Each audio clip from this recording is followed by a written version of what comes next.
எல்லாருக்குமே வணக்கம்.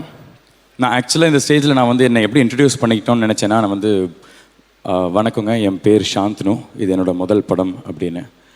எதுக்கு நான் சொல்ல வரேன்னா, இது கிட்டத்தட்ட ஒரு 10 வருஷமாக நடிச்சுக்கிட்டு இருக்கேன். நிறைய படங்கள் வந்து நல்லபடியாக ரிசீவ் ஆச்சு, சில படங்கள் நல்லபடியாக ரிசீவ் ஆகலை. நிறைய அப்ரிசியேஷன்ஸ் ஃபேஸ் பண்ணேன். பட் அப்ரிசியேஷன்ஸை தாண்டி நிறைய ரிஜெக்ஷன்ஸ், நிறைய இன்சல்ட்ஸ், நிறைய ஃபெயிலியர்ஸ், இதெல்லாம் நிறைய ஃபேஸ் பண்ணேன்.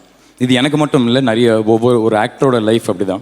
லைஃப்பில் இந்த சீக்ரெட் புக் அப்படின்னு ஒரு விஷயம் இருக்குது. இது இன்னொருத்தர் சொல்லி தான் வந்து எனக்கு தெரிஞ்சது. முதல்ல அந்த சீக்ரெட் புக்கில் வந்து ஒரு விஷயம் சொல்லுவாங்க. நம்ம லைஃப்பில் வந்து நம்ம என்ன ஆசைப்படுறோம், நம்ம என்ன நம்மளுக்கு நடக்கணும்னு நம்ம நினைக்கிறோமோ அது வந்து நம்ம திரும்ப திரும்ப நம்ம சொல்லிக்கிட்டே இருக்கணும். ஒரு பாசிட்டிவ் எனர்ஜி அந்த உலகத்துக்கு வெளியில் அனுப்பிச்சோன்னா அது திருப்பி பாசிட்டிவ் எனர்ஜி நம்மளுக்கே வரும் அப்படின்னு. ஸோ எஸ், விஜயனோட வந்து ஒரு படம் பண்ணணும், நம்ம லைஃப்பில் நல்ல லெவலுக்கு வரணுங்கிற இந்த விஷயத்தை நான் நிறைய வாட்டி சொல்லிக்கிட்டே இருப்பேன். பட் எனக்கு தெரிஞ்சு என்னோட ஜாஸ்தி என்னோட நிறைய வெல்விஷர்ஸ், நிறைய ரசிக பெருமக்கள், நிறைய பேர் இந்த ஒரு விஷயத்தை வந்து சொல்லிக்கிட்டே இருந்தாங்க தான் நான் நம்பினேன். அதனால தான் என் லைஃப்பில் இவ்வளோ சீக்கிரம் இந்த ஸ்டேஜில் வந்து நான் வந்து நிற்கிறேன். ஸோ முதல்ல உங்கள் எல்லாருக்குமே ரொம்ப ரொம்ப நன்றி. ஏன்னா நிறைய பேர் நான் இன்ட்ராக்ட் பண்ணும்போது சொல்லுவாங்க, இந்த மாதிரி நீங்கள் சீக்கிரம் தளபதியோடு நடிக்கணும், சீக்கிரம் தளபதியோடு நடிக்கணும்னு. ஐ திங்க் அந்த வெல் விஷஸ், அந்த சப்போர்ட்னால தான் இன்றைக்கி நான் இங்கே நிற்கிறேன். முக்கியமாக டைரக்டர் லோகேஷ் அவரை பற்றி சொல்லணும். மாநகரத்துலேருந்து வந்து என்னை கூட சேர்த்துக்கணும் அப்படின்னு வந்து நினச்சிக்கிட்டே இருந்தார். அது அப்போ நடக்கலை. அதுக்கப்புறம் கைதியில் வந்து அதே மாதிரி தான் எனக்கு வந்து ஒரு நல்ல கதாபாத்திரத்தை எனக்கு கொடுக்கணும்னு நினச்சாரு. அப்போது வந்து நடக்கலை. பட் ஃபைனலாக இந்த படம் எனக்கு கொடுத்துருக்காரு. ஐ திங்க் ஹீஸ் ஒரு நெக்ஸ்ட் ஜென்ரேஷன் டைரக்டர். கண்டிப்பாக ஃப்யூச்சரில் வந்து ஒரு மிகப்பெரிய, இப்போவே ஒரு பெரிய இடத்துல இருக்கார். பட் ஃப்யூச்சரில் இதை விட ஒரு பெரிய இடத்துல போய் வந்து அவர் இருக்க போகிறாரு கண்டிப்பாக. எனக்கு தெரிஞ்சு நான் ஒர்க் பண்ண நிறைய டைரக்டர்ஸ்லேயே வந்து இந்த மானிட்டர் முன்னாடியே உட்கார மாட்டாருங்க. அவர் படத்தை ஃபுல்லாக மைண்ட்லேயே ஓட்டிகிட்டு இருப்பார், படத்தை மைண்ட்லேயே எடிட் பண்ணிட்டு இருப்பார். அந்தளவுக்கு வந்து அவ்வளோ பர்ஃபெக்டாக வந்து மைண்ட் செட்டோட தான் வந்து ஒர்க் பண்ண வந்தார். இது எல்லாத்தையும் தாண்டி மெயினாக இங்கே நான் சொல்லணுங்கிறது விஜய் அண்ணாவை பற்றி.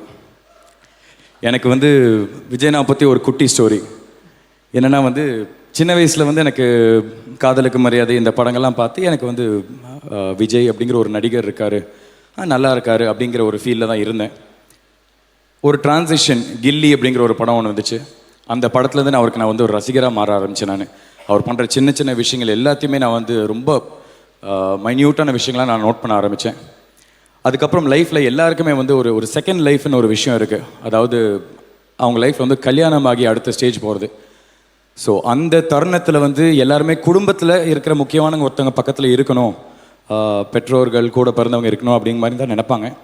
எனக்கு வந்து நான் விஜயனை அந்த இடத்துல கூட இருந்து ஒரு அண்ணனா எனக்கு அந்த தாலி எடுத்து கொடுத்து எனக்கு அடுத்த ஒரு லைஃப் வந்து ஆரம்பித்து கொடுத்தாரு. ஸோ அன்னிலேருந்து தான் நான் வந்து விஜயனை வந்து ரொம்ப பர்சனலாக ஒரு பிரதராக நான் பார்க்க ஆரம்பித்தேன். தேங்க்யூண்ணா, that is always most memorable moment of my life. Thank you so. Much மேடை எனக்கு அமைச்சு கொடுத்ததுக்கு ரொம்ப ரொம்ப நன்றிங்க. தேங்க்யூ. ரிவர்ஸ் பண்ண வேணாம், ஏன்னா இங்கேயே வந்து பேசலாம்னு நினச்சேன். Very proud feeling sir to be here for your movie audio launch. இந்த ஸ்டேஜில் இங்கே நிற்கிறதுக்கு ஐ திங்க் அம்மா இங்கே இருக்காங்க. அம்மா, I am talking from Vijay sir's movie audio launch. So now you can believe I know a little bit of acting. அதான் இது எல்லாமே ஒரு ட்ரீம் மாதிரி தான் இருக்குது. ஏன்னா இப்போவும் நம்ப முடியல. ஒரு ஷூட்டிங் ஸ்பாட் நினச்சி பாருங்களேன். காலையில் எழுந்து ஷூட்டுக்கு போகிறோம். ஃபர்ஸ்ட் விஜய் சேதுபதி சாரை பார்க்குறோம். அவர் கட்டிப்பிடிச்சு ஒரு கிஸ் கொடுப்பாரு. முடிச்சதுக்கப்புறம் விஜய் சாரை பார்த்து மார்னிங் விஜய் சார்னு சொல்கிறோம். And then I have Lokesh sir also. It doesn't get better than this. And சாயந்தரம் திருப்பி அதே மாதிரி விஜய் சேதுபதி சார் அது பண்ணுவார். Sorry sir, I know shooting டைமில் உங்கள்கிட்ட நிறைய கேள்வி கேட்டு, நிறைய டவுட்ஸ் கேட்டு, அதுவும் நீங்கள் பொறுமையாக எல்லாத்துக்கும் பதில் கொடுத்து, you been extremely patient and loving, and thank you you much sir. Last but not the least, Vijay sir. சாரோட ஆக்டிங் பற்றியோ இல்லை அவரோட டெடிக்கேஷன் டுவர்ட்ஸ் த கிராஃப்ட் பற்றி சொல்கிறதுக்கோ எனக்கும் எந்த தகுதியும் இல்லை. But I can speak about Vijay sir the human being. I just think it's a blessing that I got an opportunity to work with you. Shooting டைமில் உங்கள் ரெண்டு பேர்ட்டு உட்காந்து பேசும்போது it's like, is this really happening, இது ஆக்சுவலாக நடக்குதா Vijay Sethupathi, Vijay sir, நான் உட்காந்து நான் இங்கே என்ன பண்ணிகிட்டு இருக்கேன் அப்படி தான் இருக்கும் எனக்கு.